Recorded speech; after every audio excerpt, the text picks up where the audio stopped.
नमस्कार बच्चों।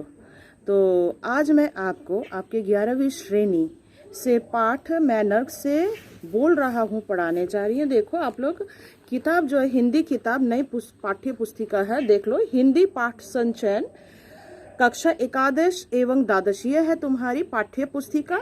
आशा करती हूँ आप सभी ने खरीद लिया होगा ये किताब। तो आज मैं नर्क से बोल रहा हूँ पढ़ाने जा रही हूँ, जिसके रचयिता है श्री हरिशंकर परसाई जी। देखो वे एक बहुत ही बड़े क्या कहें व्यंग्यात्मक लेखक थे। तो इस कहानी में हम इस प्रकार कुछ पढ़ेंगे। देखो यहाँ पर पहला जो कहानी का सार मैं पहले समझाने जा रही हूँ। कहानी की शुरुआत होती है, हे पत्थर पूजने वालों।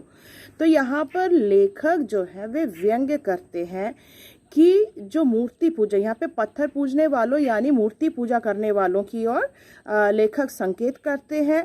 और वे व्यंग्य करते हैं कि जब तक इंसान जिंदा रहते हैं उनकी कोई कद्र नहीं होती, स्पेशली जो गरीब होते हैं। यहाँ पे गरीब लोगों के बारे में कहा गया है। तो लेखक यहाँ पर क्या है, वे मरकर कहानी जो मैं पढ़ाऊंगी वे मरकर क्या करते हैं, नर्क से बोल रहे हैं। तो लेखक जो है वह गरीब है, या वक्ता कह सकते हैं, वह बहुत ही गरीब है और उसकी मृत्यु क्या है, भूख के कारण हो चुकी है।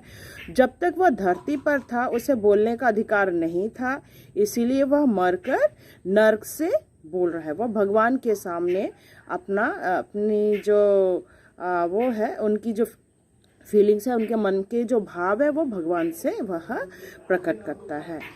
तो वह हम नर्क से यह बोलता है कि जो मूर्ति पूजा करने वाले हैं, जब वे रहते हैं वे लोग क्या करते हैं, जिंदा आदमी की जो गरीब हैं उनकी कोई कद्र नहीं करते।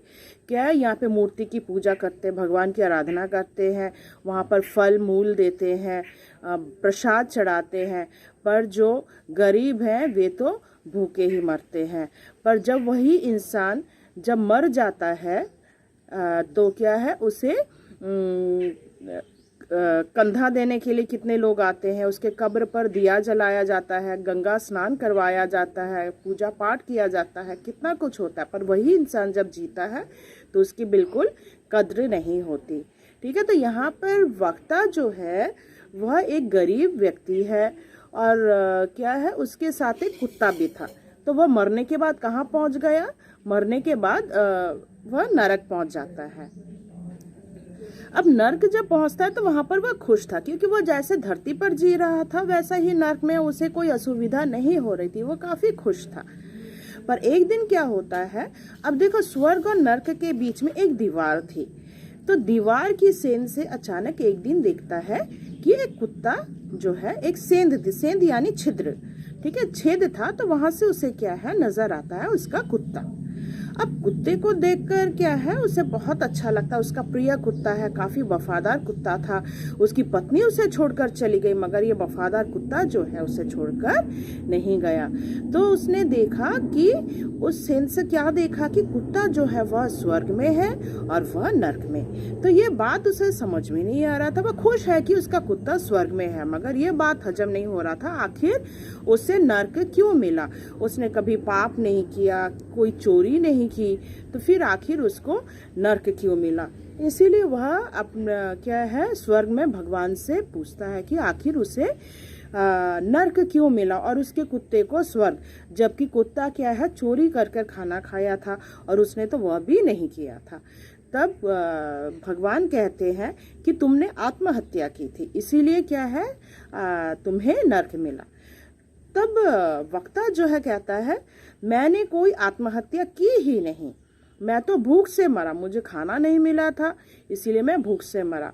पर यहाँ पर इसीलिए देखो समाज में यहाँ पे राजनीतिक दल के नेता जो है उस पर व्यंग्य किया गया है। उनकी जो बही खाता है उस पर यही लिखा गया था कि रिपोर्ट जो है, पोस्टमार्टम रिपोर्ट में यही लिखा गया था कि उनकी मृत्यु किस लिए हुई थी, भूख के कारण हुई थी, सॉरी आत्महत्या के कारण हुई थी।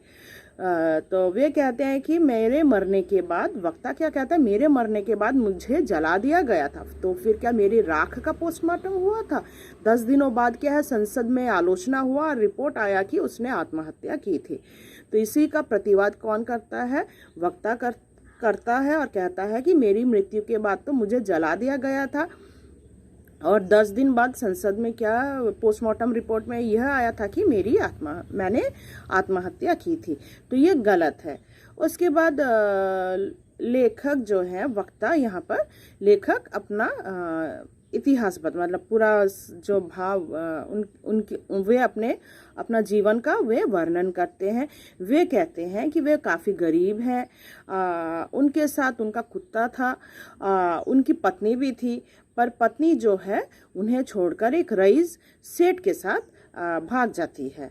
तो वे एक अट्टालिका के पीछे रहते हैं, और अट्टालिका का जो पाखाना का दरवाज़ा है उसके पीछे एक छोटे से घर में वे रह रहे थे। अट्टालिका जो है वो अमीर घर का था। तो क्या है, अमीर सेठ रहते थे, उनका अन्न का बिजनेस था। तो उस दिन क्या है, उनके बेटे की शादी होने वाली थी। चारों तरफ क्या है, अन्न ही अन्न है, भोजन ही पक रहे थे, पर फिर भी क्या है, उन्हें बहुत भूख लगी थी, मगर वे फिर भी क्या है, वे चोरी नहीं करते। चारों तरफ अन्न होते हुए भी क्या है, वे कभी अन्न चोरी नहीं करते। वे खुद क्या करते हैं, वहाँ पर मतलब जहाँ पर अन्न है वहाँ से वे कभी एक दाना तक नहीं लेते, जबकि आसपास जो चूहे वे गोडाउन में जो हैं वहाँ के आसपास के चूहे जो हैं वे क्या है, अन्न खाकर मोटे ताजे होते गए, मगर फिर भी इन्होंने कभी एक दाना भी नहीं लिया। तो यहाँ पे रईस जो साहब हैं, उनके बेटे की शादी थी। शादी में पकवान पक रहे थे, भूख भी काफ़ी लगी थी, पर कुत्ता से रहा नहीं गया। कुत्ता क्या करता है, जो फेंस है उसको लांघकर, बाउंड्री को लांघकर क्या करता है, भोजन खाने चला जाता है। वो जब खा रहा था तो मालिक क्या करता है, उसको डंडे से बहुत पिटाई करते, इतनी पिटाई की कि कुत्ता की हालत शिकस्त हो जाती है, और डंडे की पिटाई के कारण बेचारा कुत्ता मर जाता है। वो जमीन लाग कर आता है, और लेखक के समक्ष ही कुत्ता जो है मर जाता है। ठीक है, डंडे की पिटाई के कारण कुत्ते का अंत हो जाता है। और यहाँ पे वक्ता जो है भूखे के कारण काफ़ी पेट में दर्द होता है, पेट में ऐंठ आती है, और फिर वह भी अपनी अंतिम सांस जो है छोड़ देता है। तो इस प्रकार कुत्ते की मृत्यु हो जाती है, और लेखक की भी मृत्यु हो जाती है। तो दोनों की मृत्यु किस कारण हुई थी, वो एक भूख के कारण, मतलब देखो कुत्ता जो है वह खाकर मरा, और लेखक जो है वह बिना खाए मरा, दोनों की मृत्यु हुई। अब लेखक जो है मरने के बाद क्या है, गाड़ी में करके उनकी अर्थी ले जाया जाता है, और क्या है, काफ़ी वो बोलते हैं मेरे मरने के बाद क्या, मेरे सामने बारात जा रहे थे, काफ़ी बाजे बज रहे थे, बाजियाँ फूट रही थी। तो इस प्रकार क्या है, मरने के बाद उन्हें बड़े धूमधाम से लिया गया, मगर जीते जी उनकी कभी कद्र नहीं हुई। तो यह सुनकर भगवान जो है कहते हैं, मूर्ख कायर, तू कुत्ते से भी हीन है, क्योंकि तेरे को नर्क इसलिए मिला क्योंकि तू कायर है, तेरे को भूख लगी, फिर भी क्या है, भगवान ने तेरे को सब कुछ दिया, तेरे को 2 हाथ दिए, पाँव दिए, मगर तू कर्मठ नहीं है। तू चाहे तो कर्म करके खा सकता था, मगर कुत्ता देखो वह उसने क्या किया, जो दीवार है उसे लांघ कर वह अपना भोजन प्राप्त किया, इसीलिए उसको क्या है, स्वर्ग मिला। अमीरी गरीबी की जो दीवार है वह भगवान ने नहीं तैयार किया, यह इंसान द्वारा रचित है। इसीलिए क्या है, कुत्ते को स्वर्ग मिला और तेरे को नर्क मिला।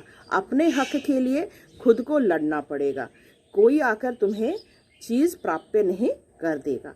आशा करती हूँ ये कहानी का भाव आपको समझ में आया होगा। अब जो है आप लोग पृष्ठ संख्या 17 खोलिएगा। मैं नर्क से बोल रहा हूँ, पाठ में पढ़ाने जा रही हूँ।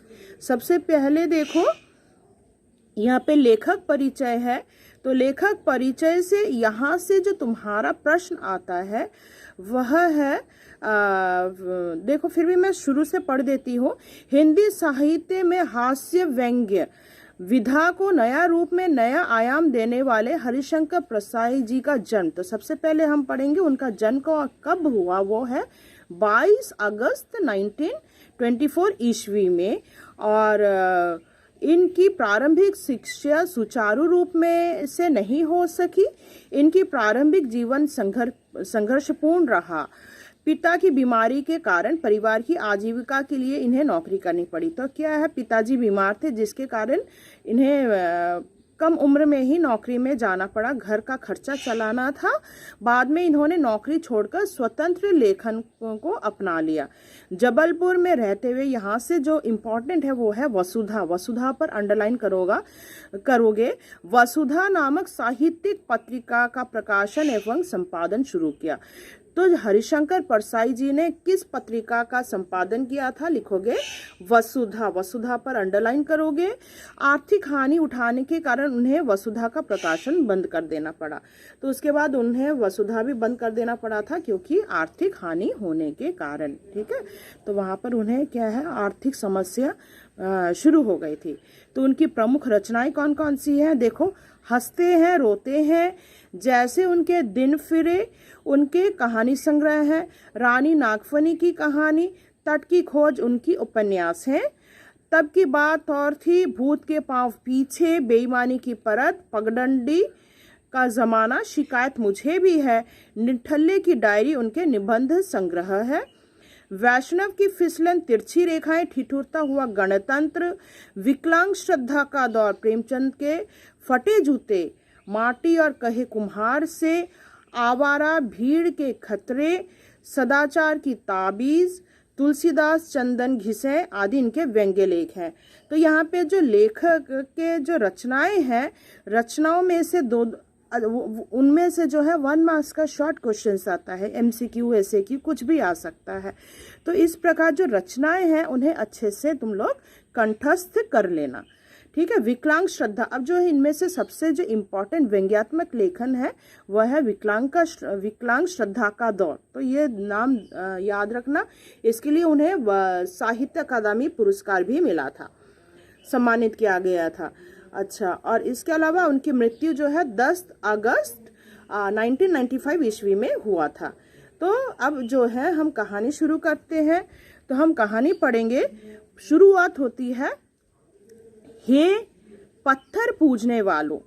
पत्थर पूजने वालों यहाँ पर किसे कहा गया है? जो लोग मूर्ति पूजा करते हैं। तो यहाँ पर मूर्ति पूजा वालों के ऊपर व्यंग्य करते हुए कहते हैं, तुम्हें जिंदा आदमी की बात सुनने का अभ्यास नहीं। तुम लोग जो हो, कैसे हो, जो जिंदा आदमी होते हैं उनकी बात आप लोग नहीं सुनते, आप मूर्ति पूजा करते हैं। ठीक है, मगर जो जिंदा आदमी है, मूर्ति क्या है, वह क्या है, एक पत्थर है, उसकी पूजा करते, पर जो जिंदा व्यक्ति है उनकी आप बिल्कुल कद्र नहीं करते, इसलिए मैं मरकर बोल रहा हूँ। तो लेखक जो है यहाँ पे, लेखक यानी वक्ता क्या है, वह मरकर बोल रहा है, क्योंकि जो इंसान है वे मूर्ति की पूजा करते हैं, पर जिंदा जो आदमी है, उन जो गरीब हैं उनकी कद्र नहीं करते। जीवित अवस्था में तुम जिसकी ओर आंख उठाकर नहीं देखते।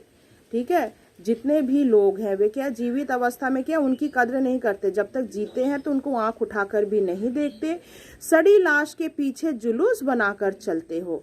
जब मर जाता है, वही व्यक्ति जब मर जाता है तो उसके पीछे क्या है, जुलूस बनाते हो।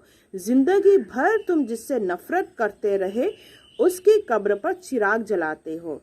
मतलब जो जब मर जाता है ना, जिससे तुम नफरत भी करते तो उसके पीछे तुम रोते हो, उसके कब्र पर दिया जलाते हो, उसके पीछे जुलूस बनाकर चलते हो। मरने के बाद, मरते वक्त तक जिसे तुमने चुल्लू भर पानी नहीं दिया, जब वह व्यक्ति मर रहा था तो क्या है, उसे चुल्लू भर पानी तक नसीब नहीं हुआ, और मरने के बाद क्या है, उसे गंगा जल में क्या लाते हो, गंगा जल से स्नान कराते हो।